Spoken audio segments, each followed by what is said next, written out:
L'émission s'appelle Ready Mop. À la réalisation, vous avez Hetman Skanky, présenté par moi-même, l'homme Roja.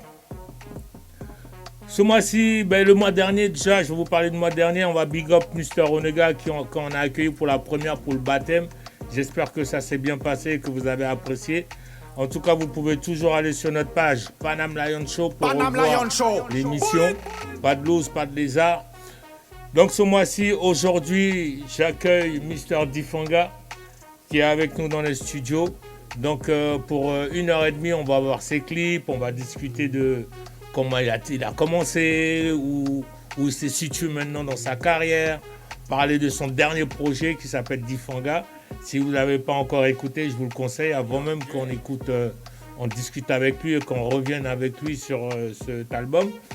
On va le découvrir, il n'y a pas de loose, il n'y a pas de lézard. Donc c'est sur Ready Mop. Je vais big up aussi toute l'équipe du Panam Lion Show.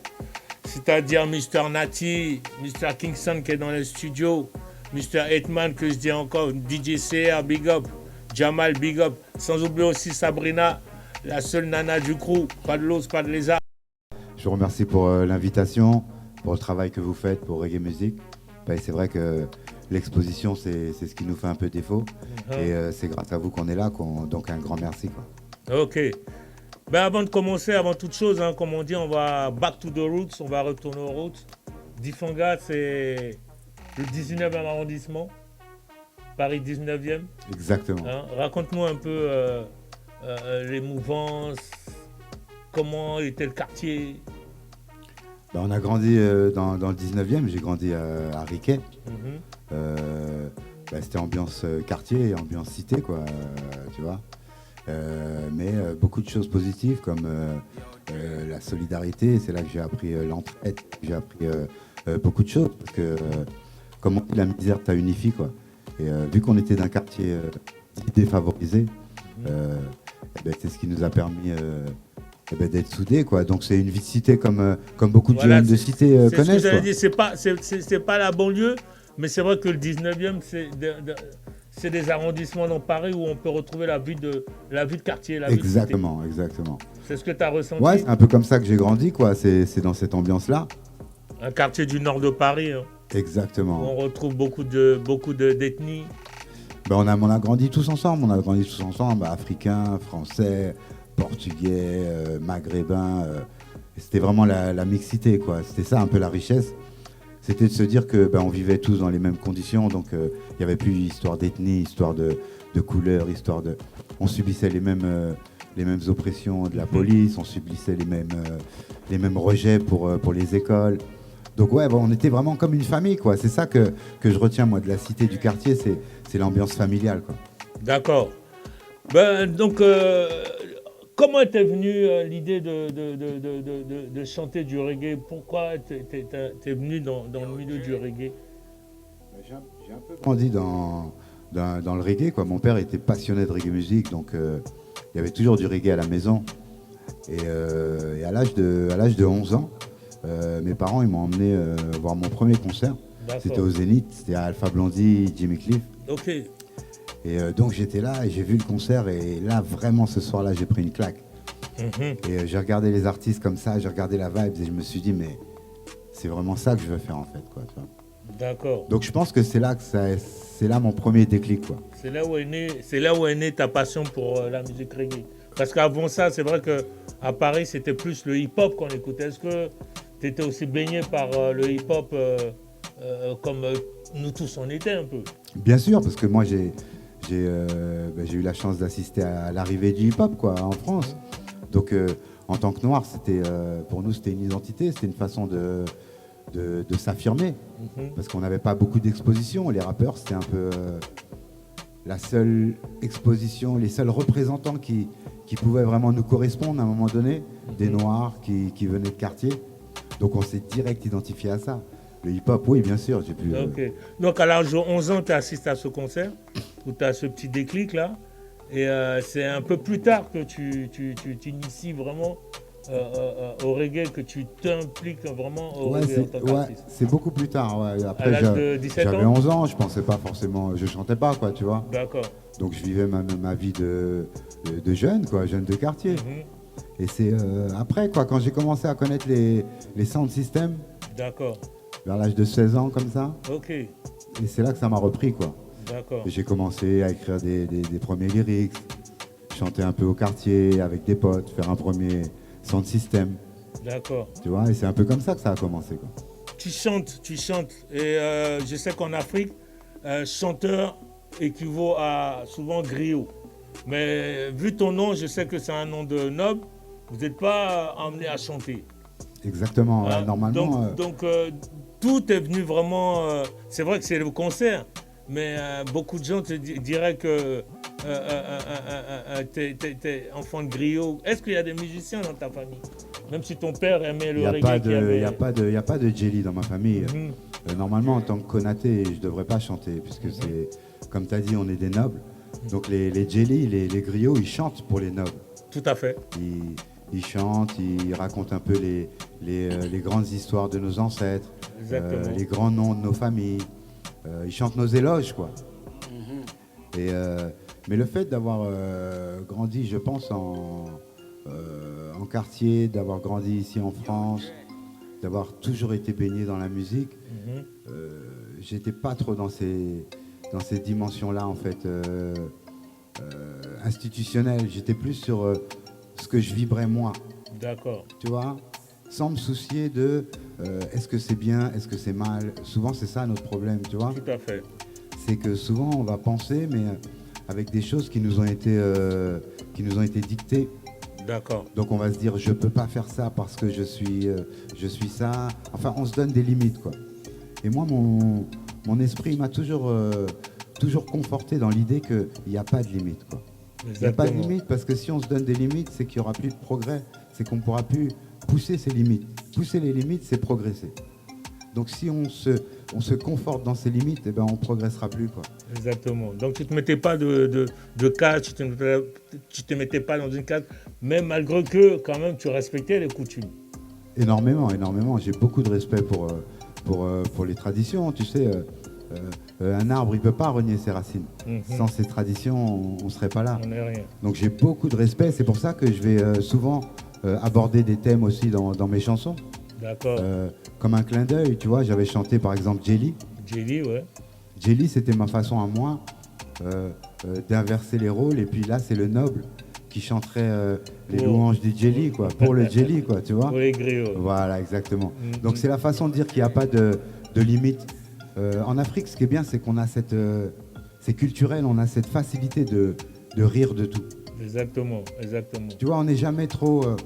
c'est pas comme la religion qui serait stricte. Là, en Afrique, c'est plutôt le côté on peut rire de tout, on peut... voilà, quoi. On dramatise pas. D'accord. Est-ce que tu joues, toi, d'un instrument ou tu as eu envie de jouer d'un instrument? Autre que la voix, non. Je me suis essayé à la guitare à un moment quand j'étais plus jeune, Mhm. mais ça m'a fait mal aux doigts, quoi. J'ai arrêté.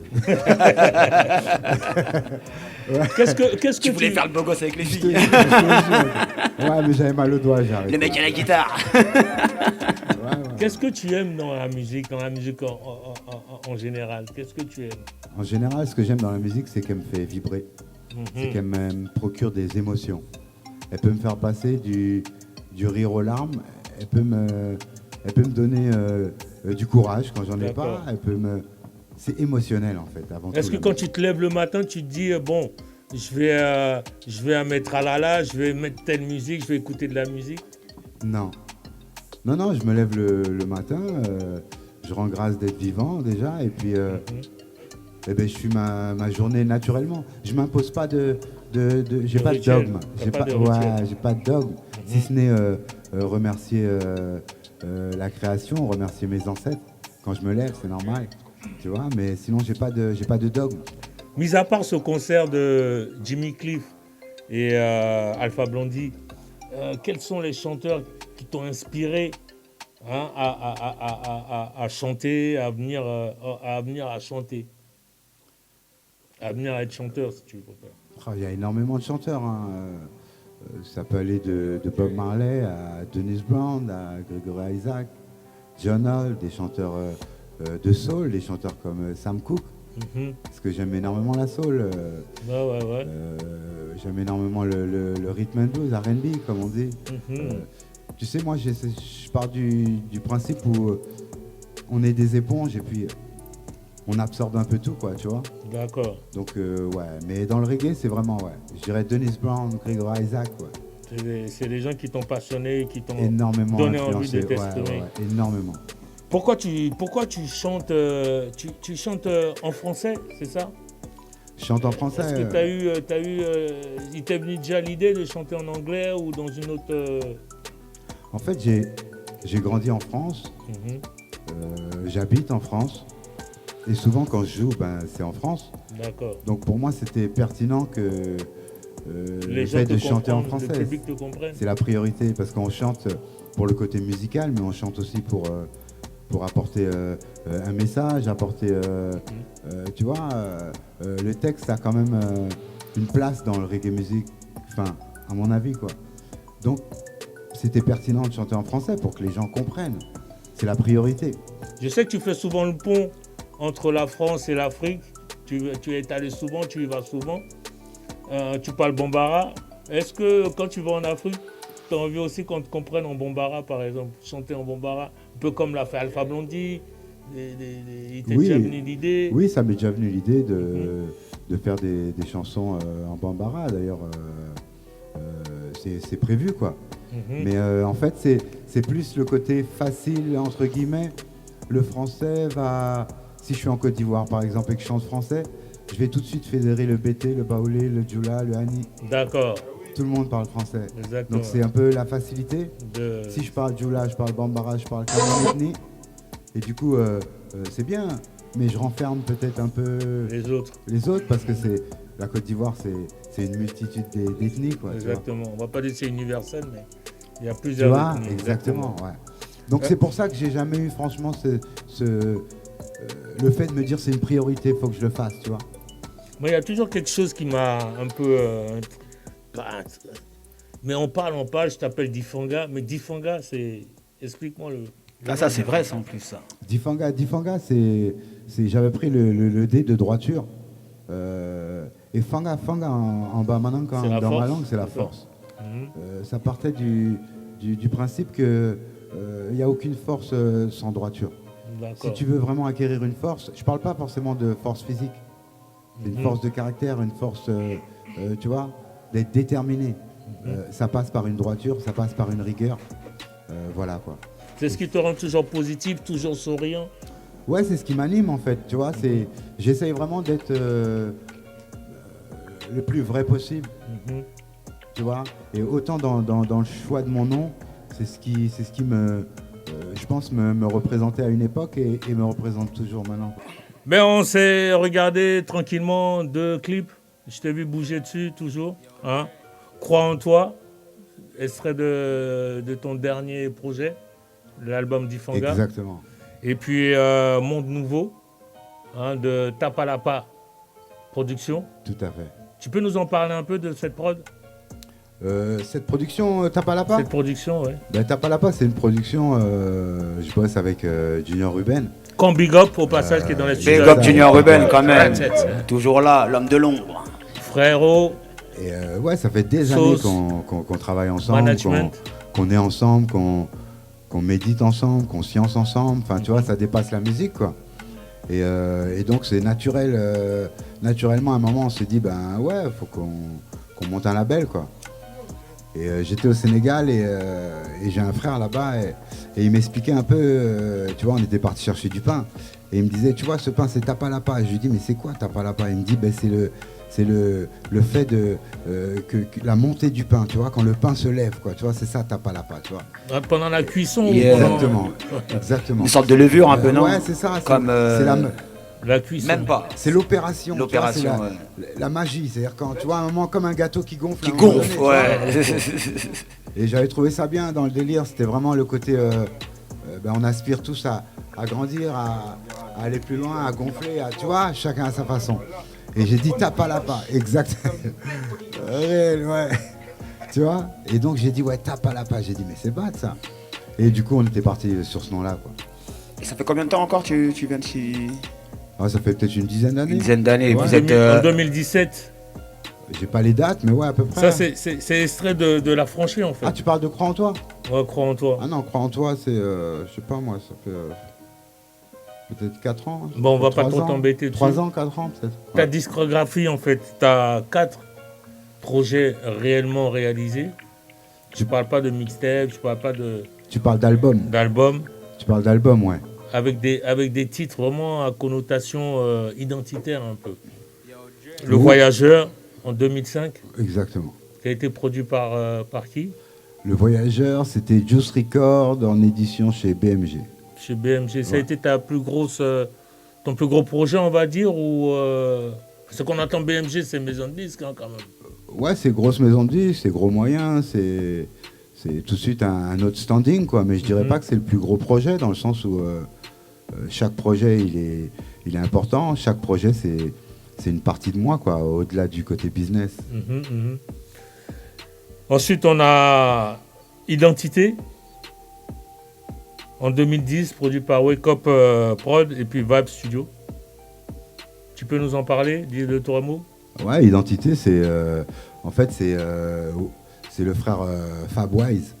Un jour, il m'appelle, il me dit Difanga, j'ai 3-4 prods là, passe au studio, viens écouter.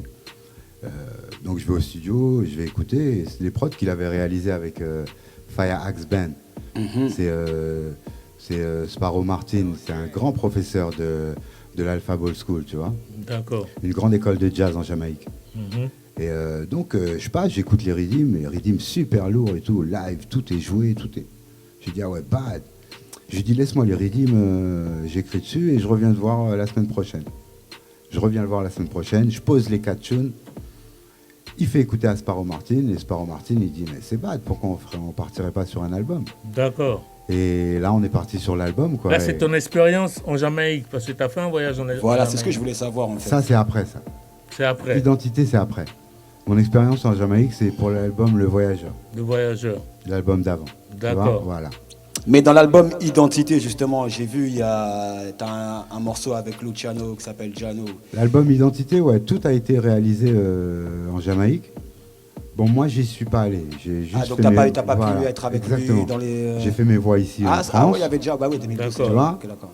j'ai fait mes voix en France. Et eux, ils ont enregistré tout ce qui est live. Ils ont enregistré tout à Tuff Gong. Ils ont mixé tout. Ils ont tout fait à Tuff Gong. Ouais. Ok. Tu vois. Et le Fax Band, c'est un band que Sparrow lui-même a constitué, quoi, tu vois. Oh, ouais. Il a pris un bassiste, il a pris un guitariste, tu vois, il a pris... Et voilà, quoi, il a formé ce band-là, quoi, tu vois. D'accord. Et ce qui m'a fait kiffer dans ce projet, c'est que c'était vraiment le côté reggae à l'ancienne. Tu prends un groupe et puis tu fais un album avec ce groupe, quoi, du début à la fin, Voilà, quoi, c'est tu vois. Bien ça, c'est bien ça.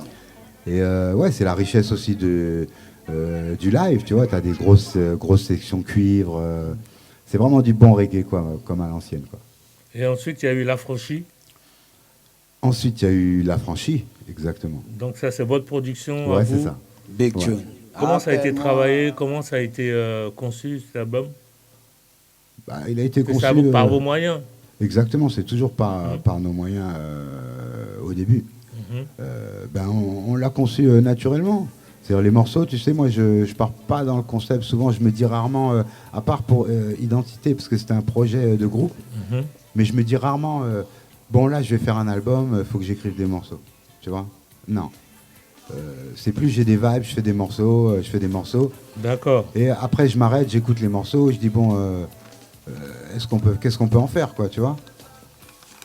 Et, Ça devient naturellement. Quoi. naturellement, ouais, voilà, exactement. C'est pas un concept que tu J'essaye. prévois avant. ou- Ouais, j'essaye d'être le moins possible dans le calcul. Parce que le calcul, pour moi, ça tue l'artistique. Ça tue la création. Comme je te disais tout à l'heure, le fait de te mettre des barrières, de te mettre c'est bloquant, quoi, tu vois, en soi. Ça, c'est ta conception créative, alors. Donc, c'est le rythme qui t'emmène à écrire des mélodies. Ou à des fois, c'est moi qui amène le rythme. Je peux avoir une idée de mélodie, Ouais, je vais chanter ma mélodie, le pianiste, il va me suivre, d'accord. pap, pap, et hop, tac, on part sur un rythme, quoi, tu vois. D'accord. Et qu'est-ce que tu préfères? C'est ce processus-là ou c'est l'inverse? Non, Où tu te sens le plus à l'aise, en fait, je veux dire. les deux. Les deux? Les deux, parce que quand c'est moi qui amène, c'est bien, mais quand ça vient d'un rythme, ça me fait aller là où peut-être moi j'aurais pas pensé aller, quoi, tu vois. Ok. Donc c'est super intéressant. Tu fais un voyage en Jamaïque. Qu'est-ce que ça t'a apporté? Est-ce que ça t'a grandi du reggae? Est-ce que ça t'a donné une autre façon de voir le reggae? Comment travailler le reggae? Comment travailler tes lyrics? Comment travailler en studio? Est-ce que ça t'a apporté cette expérience-là? Ouais, ça m'a beaucoup beaucoup apporté. Tu vois, j'ai eu la chance de faire des sessions studio, d'enregistrer avec des grands noms du reggae. Et puis, ce qui m'a frappé vraiment en premier, c'est le côté simpliste. Mhm. C'est-à-dire que ils font à la vibes, ils font à l'instantané. Mhm, À la limite, ils seront peut-être moins dans le calcul, tu vois, que nous. c'est Tu ça. vois, ils vont être vraiment dans le lâcher prise. Et c'est ce qui fait qu'ils arrivent à des choses extraordinaires. Ils recherchent toujours la mélodie. Exactement. Quand ils écoutent. Par exemple, là, on est en studio, on est tous là dans le studio. Mhm. Moi, je suis en cabine, je dois chanter. Bon, c'est possible que Skanky me dit attends, pape, attends, j'ai 4 phrases pour toi là. Pape, tu vois. Tu connais, je suis un lyriciste. Non, mais tu vois ce que je veux dire. Je blague. Non, mais tu vois ce que je veux dire. Tu vois, Dada Farah, il va me dire ouais, essaye pas, nanana. Il a des bonnes ok, idées, il pas a des mal, bonnes tu vois, idées. je veux dire. Et c'est vraiment cet esprit. Ils se prennent pas la tête à dire que ah mais non, c'est moi mais qui vais faire. Et après, t'as Ruben, il valide. Il n'y a pas tout cet orgueil du fait que Voilà. non, c'est moi l'artiste. Voilà. Non, on n'est pas dans ça, frère. Ouais. On est là pour On est faire tous de la artistes en musique. fait. hein. Tu On est comprends? tous artistes. Tu comprends? Exactement. Tu vois?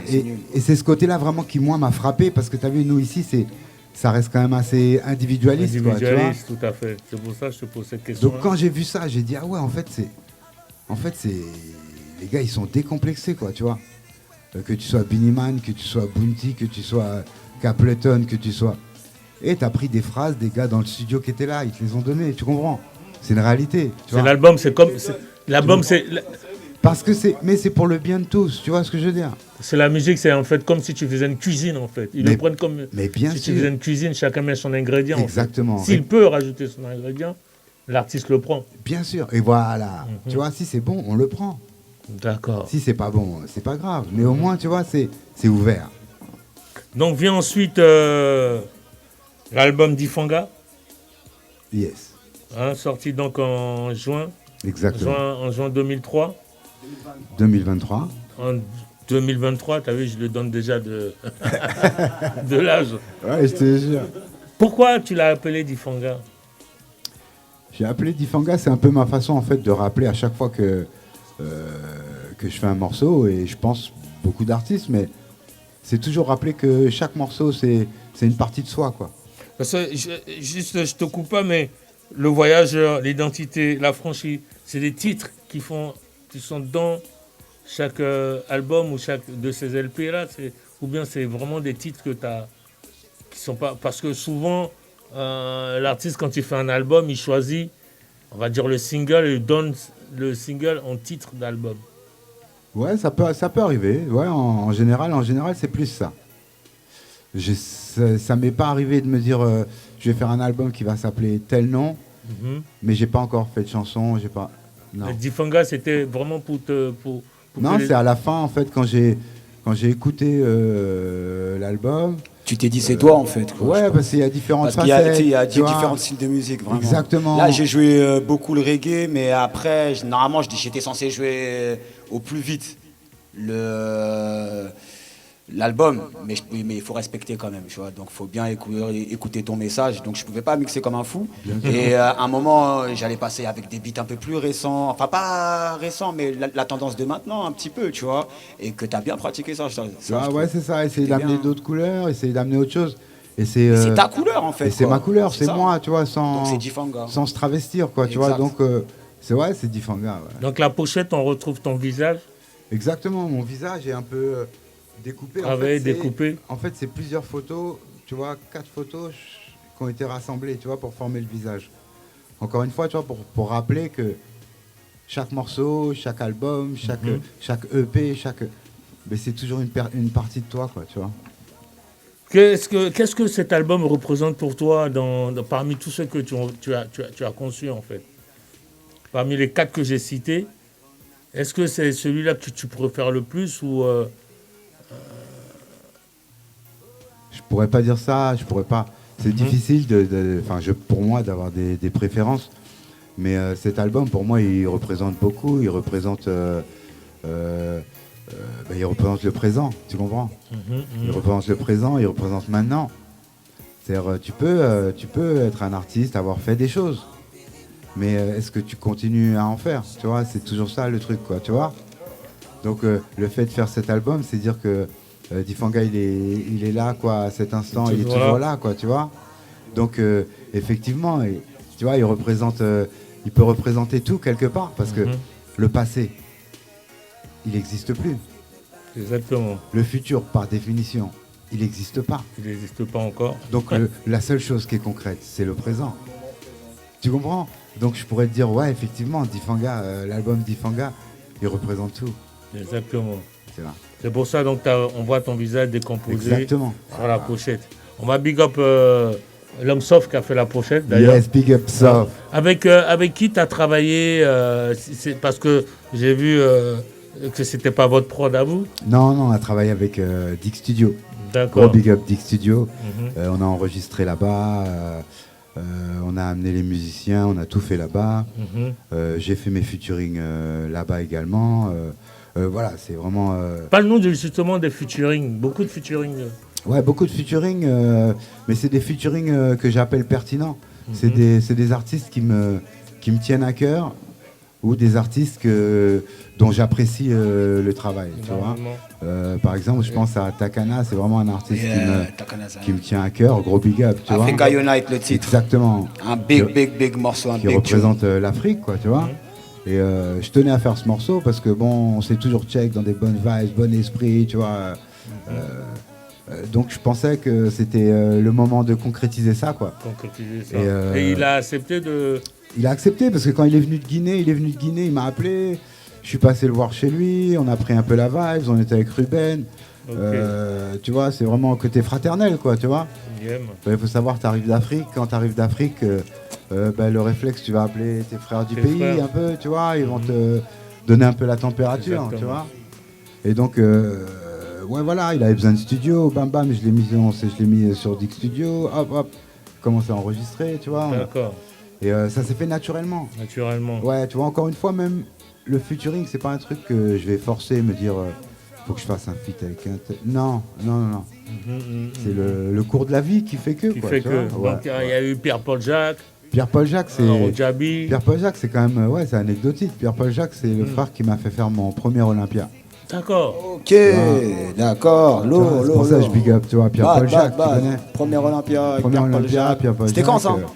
Oh là là, si ça te dérange tu pas, m'as tué dans des dates. Peut-être, je sais pas, j'ai envie de te dire. Par rapport à tes enfants, normalement, tu sais que si ton enfant était grand, petit. C'était dans les années 2000. Ouais, il y a au moins, peut-être, ouais, je sais pas, c'était au top de PK, quoi, tu vois. Yeah, si. Tu vois. Ouais. Ok, cool. Tu vois, et il m'avait appelé pour faire sa première partie. Et il m'avait appelé aussi pour Plus de cœur. Plus de cœur égale soleil, qui était dessus, exactement.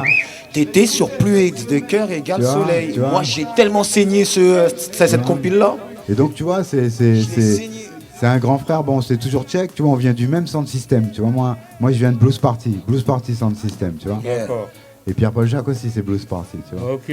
Donc, tu vois, je trouvais ça pertinent, quoi. Tu vois, normal. Mister Nono. Voilà, tu vois. Paix à son âme. Yes, I. Tu connais, c'est la famille. Ça, c'est ma fondation. C'est vraiment de là que je viens, quoi, tu vois. Et donc, ouais, je l'ai appelé pour faire le featuring et il a tout de suite accepté, quoi. D'accord. Il y a eu Maury. Il y a eu Maury également. Maury, pareil, c'est un frère que, bon, j'ai toujours check, tu vois. La plupart des frères, en fait, le milieu reggae, il est pas si grand que ça. On a grandi ensemble, quoi, j'ai envie de dire. Tu vois, il y a Nutty également. Nutty qui était dessus aussi. Tu vois, pareil. Je garde quand même le dernier pour la fin parce que je sais qu'il y a eu un litige par rapport à son titre. C'est Tonton David, paix à son âme aussi. Paix à son âme. Hein, c'était le titre qui devait sortir, je crois, en single. Ouais, c'était mon premier single à la Ça devait base. être le premier single à la base. Qu'est-ce qui s'est passé exactement? Ouais, bah, On a envie de savoir parce que les gens... C'est grosse déception quand même, tu vois, parce que j'enregistre le morceau, j'avais fait déjà mon refrain, j'avais fait mes couplets. Je croise le grand frère David, je dis David, il faut que je te fasse écouter un morceau. Il écoute le morceau. David, il kiffe le morceau. Je vois que David, il me dit non, le morceau, il est bad. Et du coup, il me dit que il me dit, tu vois, essaye de mettre un genre de hook là, tu vois, si tu peux changer un petit truc sur ces deux. Donne la direction. Je dis ah ouais, je dis ok, je dis vas-y tonton, je fais ça. Et je lui dis ça te dit de poser dessus. Il m'a dit ah ouais, direct, il m'a dit ouais, je vois, tu vois. Le grand frère était content, vraiment. Ça lui faisait tu as vu plaisir, la tu joie vois. sur son Exactement. visage. Et David, c'est pas quelqu'un qui va faire des feats. C'est pas son truc, c'est quoi, pas tu son vois. truc. Donc j'étais super honoré. Et le truc, c'est que c'est ses enfants, quoi. Tu vois.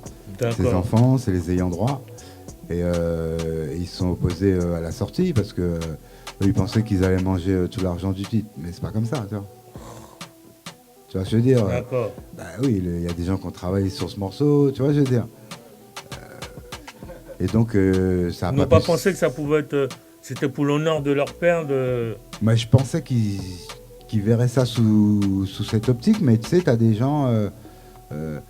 l'argent, c'est tout pour eux, quoi. Peut-être que leur père était dans la musique, mais pas eux, ils n'étaient pas vraiment Ils n'étaient pas dans la musique, ils ne connaissaient pas la musique.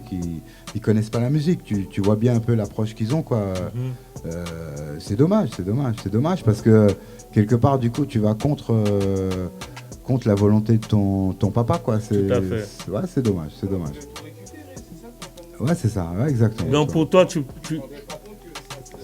un travail, il y a un compositeur, il y a un auteur, tu vois, non, donc tu penses que ce titre-là, on l'écoutera jamais, il sortira jamais à ton avis? C'est dommage, franchement, c'est dommage. Le titre, il est super bad, quoi. Moi, je suis toi, je le mets sur SoundCloud. Et c'est un vrai tonton, ouais. Je t'ai dit, moi, je suis un pirate. Hein. Moi, je suis un pirate, je le mets sur YouTube, SoundCloud, direct, boum, allez, tu veux plus. Ou sinon, je crée un compte Telegram et je le vends sur Telegram. Tu veux le son, tu payes PayPal, boum, 10 balles, t'as le son. Ah non, et c'est du vrai tonton, quoi. Du vrai tonton et lourd. Ah non, c'est pour ça que ça m'a fait mal, c'est que le titre est bad. Il n'y a pas d'une mesure là, frère. Donc, le titre, il est bad. Ouais, franchement. Et donc, c'est le bémol un peu de l'album. C'est un peu la fausse note, quoi, je dirais, de l'album, quoi. D'accord. C'est un album avec 12 titres, c'est ça? Ouais, 12 titres. Et il y a un titre qui m'a vraiment aussi... pour moi, je pense que c'est le deuxième single de l'album, c'est Mémoire. Sarkozy avait fait un voyage en Afrique où il avait fait un discours où il avait dit que l'Afrique n'était pas rentrée dans l'histoire. Est-ce que tu as conçu ce titre-là en réponse à son discours, en fait? Tout à fait. C'est tout à fait ça, en fait. Quand j'ai entendu ce discours, j'ai dit mais non, c'est pas possible. J'ai dit le frère, il peut pas parler comme ça. Tu vois. Et après, tu sais, on va souvent dire ouais, le frère il a mal parlé, mais je pense qu'à un moment donné, c'est à nous aussi d'amener le contrepoids, d'amener des arguments, et cette chanson, pour moi, c'était une façon d'argumenter. De répondre à ça. Exactement. Plus de dire oui, si les Africains ils sont rentrés dans l'histoire, c'est nous l'histoire. Non, c'est démontrer carrément qu'on est à la base de tout, quoi. On est à la base de tout. Tu vois, on est à la base de tout. Et donc je trouvais ça vraiment. Non. Je pèse mes mots. Sauf de la bêtise humaine. Non, quand je te parle de bêtise humaine, je parle du fait de conceptualiser quelque chose. C'est-à-dire le mec, il est là, il se dit à un moment donné, j'ai une science, comment je vais faire pour inventer une arme qui pourra tuer le plus de personnes possible. Ça, c'est pas dans notre concept. Ça veut dire autant on maîtrisait la science, que jamais on a mis la science dans ce sens-là, tu vois. L'astrologie, la science, Ouais, voilà, les tu vois. mathématiques. Toutes les sciences. Que tu résumes bien dans ce morceau, mais à part celui qui n'a pas pu être sorti avec Tonton David, pour moi, je pense que c'est le single de l'album. Je ne sais pas pour toi, mais en tout cas, big up d'avoir répondu à ce président, Sarkozy, Yeah. qui la preuve. Quand on parle mal de l'Afrique ou des Black Men en général, on tombe dans des problèmes. Et Ouais, je crois c'est ça. Ouais, je pense qu'il faut arrêter maintenant dès qu'il y a une attaque, dès qu'il y a quelque chose de faux qui est dit sur nous. Je pense qu'il faut répondre, quoi. Faut se lever et répondre, quoi. Tu vois, faut que nos enfants ils aient l'alternative. Tu vois, ok, on blâme souvent l'Afrique. Maintenant, faut enseigner à nos enfants ce que l'Afrique a fait, ce que l'Afrique est vraiment, pour qu'ils voient que l'Afrique a fait énormément de choses, quoi.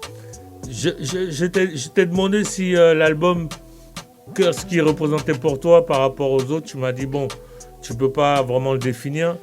Ouais, mais je t'ai dit aussi que comment ton entourage l'a accueilli, cet album? Mon entourage a bien accueilli l'album, hein. J'ai eu beaucoup de retours positifs, tu vois, et c'est ça qui me fait plaisir et qui me donne toujours l'envie de continuer. Et tu sais, c'est un peu comme ça, tant qu'on sent que ce qu'on fait, ça suscite de l'intérêt, les gens s'intéressent, les gens jouent au jeu, c'est ce qui nous motive, c'est ce qui nous tient debout, quoi. L'équipe, comme je le disais, tu allais nous en parler, Dick Studio, t'en es satisfait? Comment s'est fait la connexion? La connexion avec Dick Studio, alors indirectement, Dan, c'est des frères, j'ai toujours vu, on s'est toujours vu dans les centres systèmes depuis tout jeune, quoi. Happy birthday d'ailleurs, c'était son birthday. Happy birthday, Dan. Et c'est Junior Ruben en fait qui m'a emmené à Dick Studio. D'accord. Et de là, on a fait un premier titre, c'était plus que des mots. On a fait un premier titre qui était plus que des mots. De là, s'en est suivi Call Me, qu'on a écouté tout à l'heure. On a vu la vidéo, ouais. Donc on a bossé ensemble, on a pris des vibes ensemble, les liens se sont soudés. Voilà quoi, donc Dick Studio, ouais, je peux dire c'est la famille, quoi. D'accord. Des projets encore à venir? Il y a plein de projets à venir. En ce moment, j'enregistre beaucoup, je suis beaucoup en studio. J'ai plein de titres encore à venir. L'album d'Ifanga, comment il voyage, comment il se porte en ce moment? Il se porte Presque un bien. an après sa sortie. Il se porte bien dans le sens où il continue sa progression, il continue de se faire découvrir, il continue de susciter de l'intérêt. La preuve, je suis là aujourd'hui. Et donc ouais, il se porte super bien. Donc on le télécharge encore, on l'achète encore sur toutes les plateformes? Sur toutes les plateformes de téléchargement, ouais. Ok. Amazon, Apple Music. Donc allez chercher ça. En tout cas, c'est un album très bad. Il y a aussi des sonorités. Il n'y a pas que des sonorités reggae. Il n'y a pas que des sonorités reggae, il y a des sonorités un peu plus caribéennes, un peu plus hip-hop. Ouais, on a essayé d'aborder un peu différentes panels. Ouais, exactement. Le côté caribéen, ça t'est venu d'où? Le fait de travailler beaucoup avec... En fait, ouais, parce que depuis tout le temps. Tu te rends compte qu'en fait, depuis toutes ces années où je fais du reggae, voilà, on a toujours bossé, tu vois, avec les frères de la Caraïbe, tu vois. Donc, ouais, c'est venu naturellement, encore une fois, tu vois, c'est sans forcer, c'est les choses qu'on a toujours vécues, qu'on a grandi ensemble, quoi. Donc, ouais, du coup, ça fait partie aussi de moi également. Des musiques originaux dessus, hein, des musiques jouées pour la plupart. Des musiques jouées, il y a des morceaux plus digital, mais voilà, tout est orchestré, il y a les instruments, il y a des chœurs, il y a des... Ouais, voilà, c'est la grosse production. Les gens disent qu'il n'y a pas beaucoup de clips, parce qu'aujourd'hui, c'est vrai que le visuel est très important. Est-ce que tu penses en faire par rapport à cet album? Oui, je pense en faire, ouais, bien sûr, bien sûr. Je pense en faire, ouais. C'est prévu pour bientôt. Enfin, pas toi personnellement, mais la production. Bien sûr, ouais, c'est prévu pour bientôt même. Ouais. D'accord. Distribué par Baco Records. Exactement. Qui sont des distributeurs qui travaillent aussi avec Yannis Odoa, entre autres. Ouais, bah, Kairo, ouais, entre autres. ouais. Donc ils font beaucoup de concerts. Est-ce que tu penses un jour être dans ces filons-là, avoir plus de live? Est-ce que tu aimerais faire plus de live? Parce que je sais qu'un musicien sans live, c'est comme un boxeur sans ring. Il y a énormément de festivals, c'est pas comme si...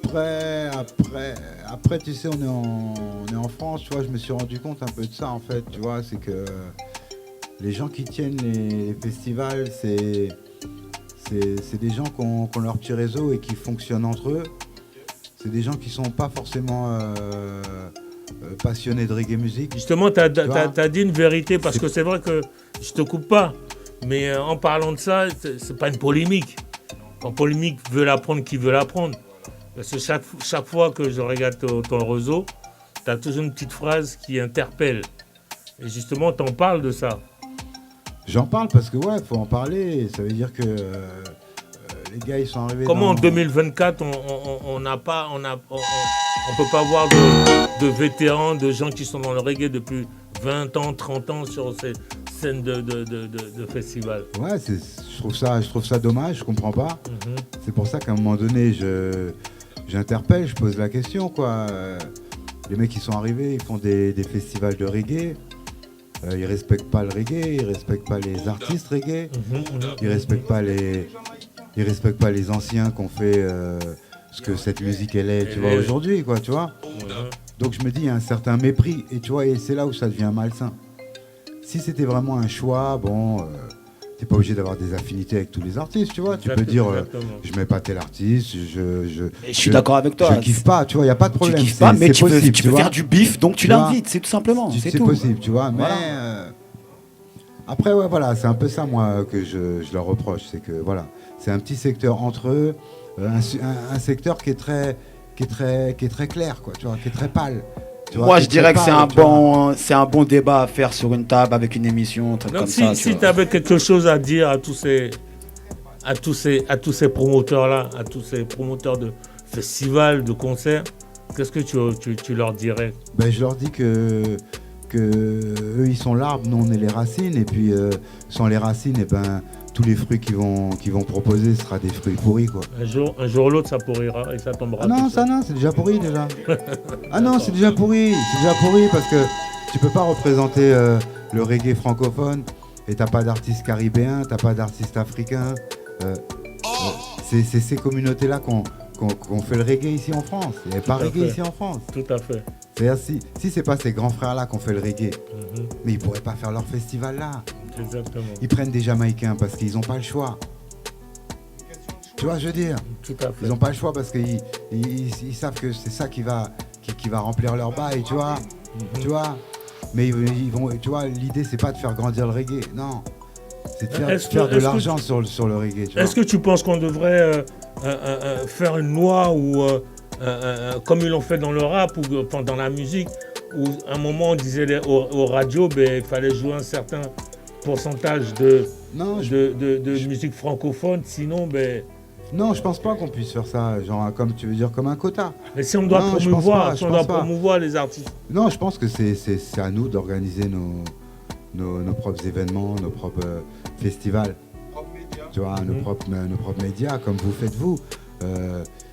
Voilà, c'est juste que moi, c'est un truc que je voyais pas forcément, tu vois, je l'ai vu un peu tard.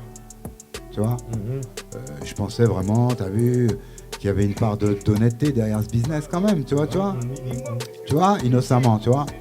Et là, je me rends compte que, encore une fois, tu prends le business du noir et tu veux pas que le noir il s'en sorte, tu veux pas qu'il mange dans le business. Mais c'est du mépris, ça, tu peux pas faire ça. C'est sûr que moi, je vais te dire, c'est une mentalité qui s'est installée ici depuis longtemps, parce que je peux te dire que j'ai fait des choses. Moi, ma vision des choses, c'est que les gens, ils veulent pas prendre de risques. La France prend jamais de risques. Non, moi, je parle pas de prendre de risques. T'as des artistes, t'as des gros artistes qui remplissent dans les Caraïbes, en Afrique, il y en a. Bien sûr. On les voit pas. Bien sûr. Parce que si tu regardes bien l'affiche des francophones, tu verras pas beaucoup d'artistes noirs, je te parle vrai. C'est sûr. Même si c'est difficile, les gens ils veulent pas. Je pense pas que ça